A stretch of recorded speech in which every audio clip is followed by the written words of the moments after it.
Bismillahirrahmanirrahim. Dear students, Assalamu alaikum. This is the second year English class, and today we are going to read the text of Why Boys Fail in College. This is the third article of the book, and it is our second and last reading of the article. Let's start, my son. Come on, please.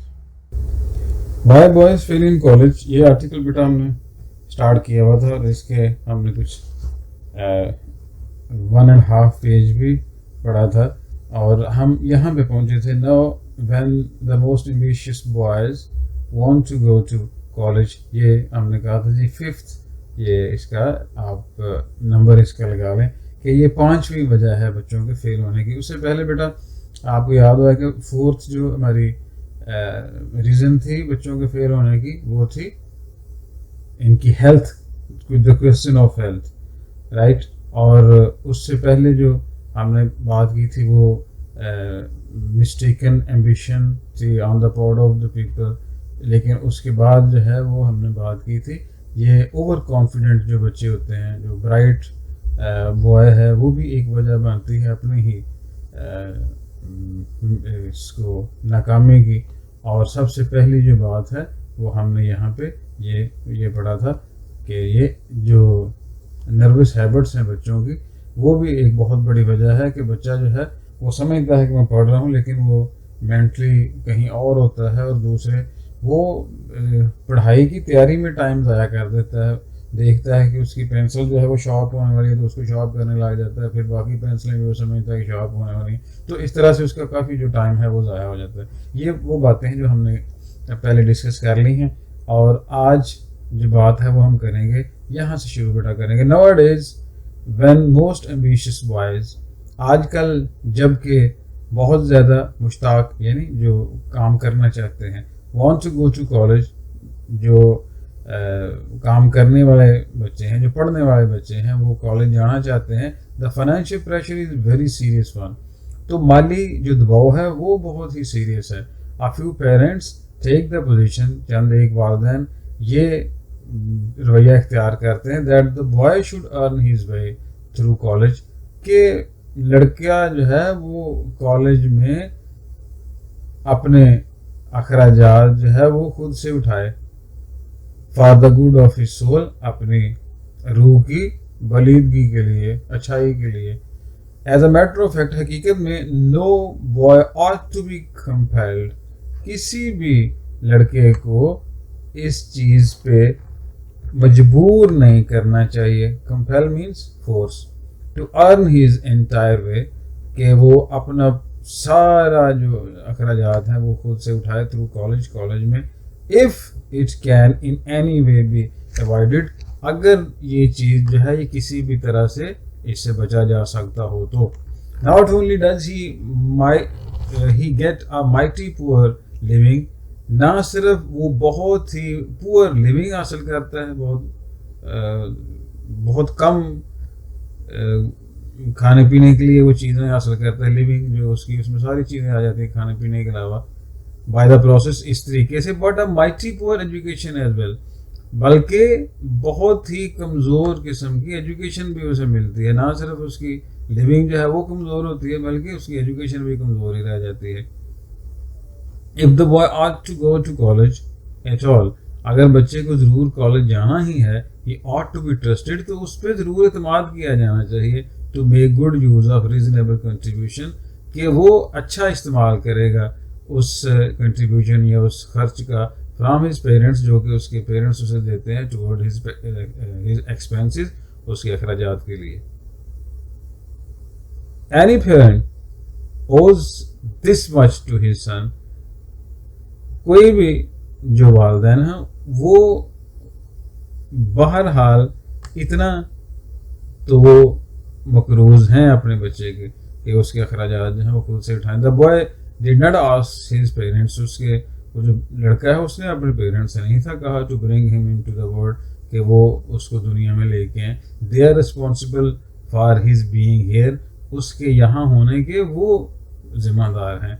And consequently, और नतीजतन, they have the responsibility for giving him the best equipment possible, तो वो इस चीज़ के भी जिम्मेदार हैं कि वो बेहतरीन जो इक्विपमेंट है वो उसे मुहैया करें to meet the world's problems, दुनिया के जो प्रॉब्लम्स हैं उनको मीट करने के लिए। Nevertheless many boys cast entire on their own resources, चनाचे बहुत सारे लड़के जो हैं वो अपने ही वसाइल पे डिपेंड करते हैं। They are cost entirely on their own resources, उनको उनके रिसोर्सेज पे छोड़ दिया जाता है cost for their college expenses, उसके कॉलेज के अखराजात के लिए। And it is always the detriment of their health, और ये उनकी सेहत के लिए नुकसानदेह चीज़ है हमेशा ही। और the value of their education, या उनकी एजुकेशन की वैल्यू के लिए भी वो नुकसानदेह होती है, और बोथ या फिर दोनों ही, यानी दोनों के लिए ही वो नुकसानदेह होती है, उसकी हेल्थ के लिए, उसकी एजुकेशन के लिए, राइट, या उसके लिए होती है एजुकेशन के लिए या फिर हेल्थ के लिए, लेकिन या फिर इन दोनों चीज़ों के लिए। Any boy can earn a part of his expenses, एक लड़का जो है वो अपने अखराजात के हिस्सा ही कमा सकता है विदाउट हर्टिंग हिमसेल्फ, अपने आप को नुकसान पहुँचाए बगैर। एंड इन माई एक्सपीरियंस, और मेरे तजर्बे में जो बात है, मैनी बॉयज आर विलिंग, बहुत सारे लड़के जो हैं वो विलिंग होते हैं किस चीज़ पे, to earn more than their share, अपने हिस्से से ज़्यादा कमाने के, in order to save the burden of their parents, अपने वालिदैन का बोझ जो है उसको बचाने के लिए वो अपने हिस्से से ज़्यादा कमाने के लिए तैयार होते हैं। But to see boys by the dozen take jobs, लेकिन लड़कों को देखना कि वो दर्जन बार काम कर रहे हैं, जॉब्स कर रहे हैं, कहाँ कैसे, lasting from 6 o'clock in the evening, जो कि शाम को 6 बजे शुरू होती है, टिल 2 in the morning, और शहरी के 2 बजे तक वो काम कर रहे होते हैं।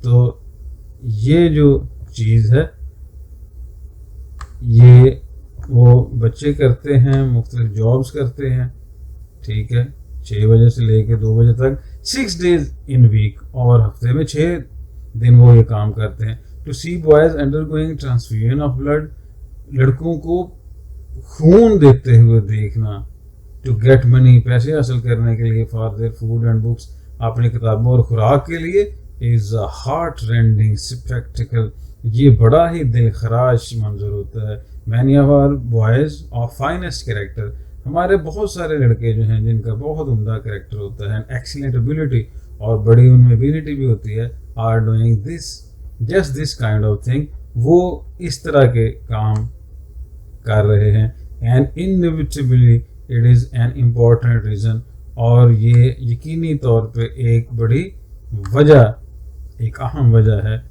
किस चीज़ की, फॉर एपरेंट फेलियर, बज़ाहिर जो नाकामी होती है। Most colleges do all they can,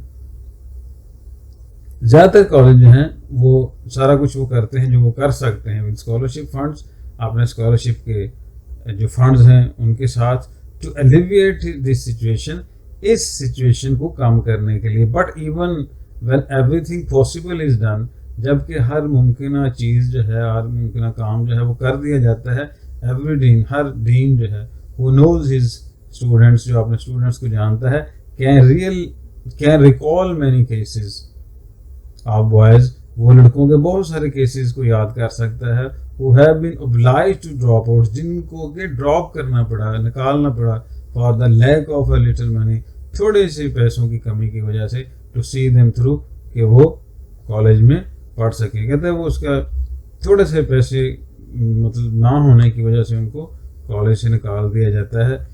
college वाले बेशक अपने स्कॉलरशिप फंड्स जो हैं उनके साथ वो एक अच्छा काम करने की कोशिश करते हैं। तो ये जो फाइनेंशियल प्रेशर है ये वाला, वो भी एक बहुत बड़ी वजह है बच्चों के फेल होने की, और बहुत अच्छे बच्चे जो हैं वो भी इस वजह से पीछे रह जाते हैं। नेक्स्ट है, there are always a good number of under graduates, कुछ ऐसे भी अंडर ग्रेजुएट्स हैं, अच्छी खासी तादाद है उनकी, whose heads are turned, जिनके जहन फिर जाते हैं, and whose judgment is pivoted, और जिनका जो फैसला है या जजमेंट जो है वो ख़राब हो जाती है। कैसे? by the attractiveness दिलकशी की वजह से, of athletic sports, athletics sports जो है उनकी वजह से, and literary so called activity, और ये नाम नहाद जो अदबी सरगर्मी होती है उनकी वजह से। ये बेटा आप इसको नंबर 6 रख लें, पीछे ऊपर वाला 5 था। All of these features of college life, college life की ये सारी जो चीज़ें हैं, हैव देयर प्लेस, उनकी जगह है, अपनी जगह पे वो हैं। ये स्पोर्ट्स और अदबी सरगर्मियाँ ये बिल्कुल उनकी जगह है अपनी कॉलेज लाइफ में। And should receive the support of दो स्टूडेंट्स, और उन तालिब इल्मों की से सपोर्ट भी हासिल होना चाहिए who are interested in them, जो कि इन चीज़ों के अंदर इंटरेस्टेड होते हैं, जो दिलचस्पी रखते हैं। इन माई एक्सपीरियंस, मेरे तजर्बे में, the awakening of a clear judgment, एक साफ सुथरी बिल्कुल साफ जजमेंट जो है उसकी awakening as to what the college is for, कि कॉलेज जो है वो किस मकसद के लिए है, कॉलेज जो है वो किस मकसद के लिए है, इस चीज़ के बारे में एक क्लियर कट जजमेंट जो है उसको उभारने के लिए, उस क्लियर जजमेंट को उभारना जो है इज़ नॉट एज डिफिकल्ट, इतना मुश्किल नहीं है एज इज ऑफन सपोज, जितना कि वो समझा जाता है। If a boy is too much interested in these side shows, अगर एक लड़का जो है वो इन साइड शोज में ज़्यादा दिलचस्पी रखता है, he ought to get out of the main tent, तो उसे मेन जो टेंट है यानी कॉलेज जो है उससे निकल जाना चाहिए, एंड बिकम प्रोफेशनल, और प्रोफेशनल बन जाना चाहिए। But most of them really are not, लेकिन ज़्यादातर लोग जो हैं वो ये होते नहीं हैं वो। And if reasoned with by a friend who knows youth, और अगर किसी दोस्त के साथ आप आर्गूमेंट करें, रीजन करें, जो कि जवान लोगों को जानता है, understands the importance of the college opportunity, और वो कॉलेज का चांस या अपॉर्चुनिटी या मौका जो उसने मुहैया किया है उसकी अहमियत को जो जानता हो, they will not allow themselves to be swept off their feet by athletics. तो ऐसे बच्चे जो हैं वो अपने पाँव जो हैं उनको उधर स्पोर्ट्स की तरफ लेके नहीं जाने देंगे। आई डू नॉट थिंक, मेरा नहीं ख्याल that this sort of thing, कि इस तरह की जो चीज़ है is as serious a reason, कि वो इतनी संजीदा की वजह है फॉर फेलियर की, नाकामी की, as do some of the critics of our college, जितना कि हमारे कॉलेज के चंद एक नकाल जो हैं वो समझते हैं, हु सी थिंग्स, जो कि चीज़ों को देखते हैं, फ्रॉम द आउटसाइड, बाहर से, and at a long range, और दूर से देखते हैं। ये बेटा 6 हो गए। नंबर 7 अब देखिएगा, आ फ्यू लेजी ब्लफर्स, ये एक और कैटेगरी है जो फेल होने वाले लोग हैं, तो इसे आप बेटा नंबर 7 जो है वो दे लें। और ड्रिफ्ट इनटू कॉलेज, कुछ जो लेजी ब्लफर हैं वो भी कॉलेज के अंदर आ जाते हैं, and usually drift out again, और इसी तरह से आमतौर से बाहर निकल जाते हैं, कॉलेज आते हैं और फिर चले जाते हैं। राइट, सुस्त किस्म के लोग होते हैं जो बस दूसरों को डिसीव करते हैं, ब्लफ करते हैं। Most of them have not found any serious interest in life, इनमें से ज़्यादातर जो हैं उनका ज़िंदगी के अंदर कोई सीरियस किस्म का इंटरेस्ट या दिलचस्पी नहीं होती। एंड सम ऑफ देम, और उनमें से चंद एक, नेवर विल, कभी भी उनकी नहीं होगी इंटरेस्ट ज़िंदगी के अंदर। It is usually wise to let, ये आम तौर से एक बड़ा अच्छा अक्लमंदाना काम है, क्या, टू लेट देम, कि उनको रिटायर, उनको छोड़ दिया जाए, कहाँ पे, टू द कोल्ड वर्ल्ड, उस सर्द महर दुनिया की तरफ, फॉर द रीज़न, इस वजह के लिए, एंड फाइंड आउट, और फिर वो इस चीज़ को देखते हैं या इस चीज़ को वो देख लेंगे बाय एक्सपीरियंस, तजर्बे से उन्हें पता चल जाएगा, हाउ मच डिमांड देयर, कि कितनी डिमांड है किसकी, इज फॉर अ लेजी ब्लफर, एक लेजी ब्लफर जो है जो सुस्त है और बस धोखा देने के लिए वो कॉलेज आता है, तो ऐसे बंदे की कितनी ज़रूरत है इस दुनिया में। Sometimes they learn their lesson, बाज़ औक़ात वो अपना सबक जो है वो सीख लेते हैं। क्या मतलब, यानी ये जो इस तरह के बच्चे हैं, जब उन्हें ऐसे दुनिया के हवाले कर दिया जाए तो वो समझ जाते हैं, अपना लेसन जो है वो उन्हें आ जाता है, समझ आ जाती है बात, यहाँ लेसन समझा दिए है, यहाँ रिटर्न, और फिर वो वापस आते हैं to do first rate work. अपना जो काम है बहुत आला दर्जे का, अव्वल दर्जे का काम जो है वो फिर करने लग जाते हैं। But the burden of proof is always on them.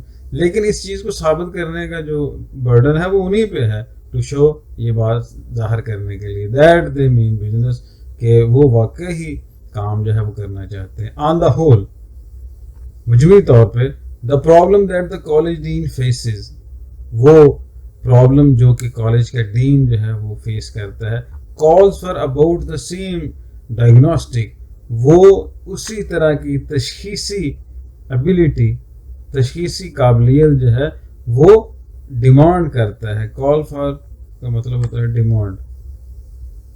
As the physicians, जिस तरह के एक फिजिशियन की होती है, जिस तरह के एक डॉक्टर की एक तशखीसी एबिलिटी होती है ना, तशखीसी काबिलियत उसमें होती है, तो इसी तरह से ये जो डीन है कॉलेज का, वो प्रॉब्लम्स जो हैं जो उसे फेस करना पड़ती हैं, वो भी उससे यही चाहती हैं कि इसके अंदर एक तशखीसी एबिलिटी हो।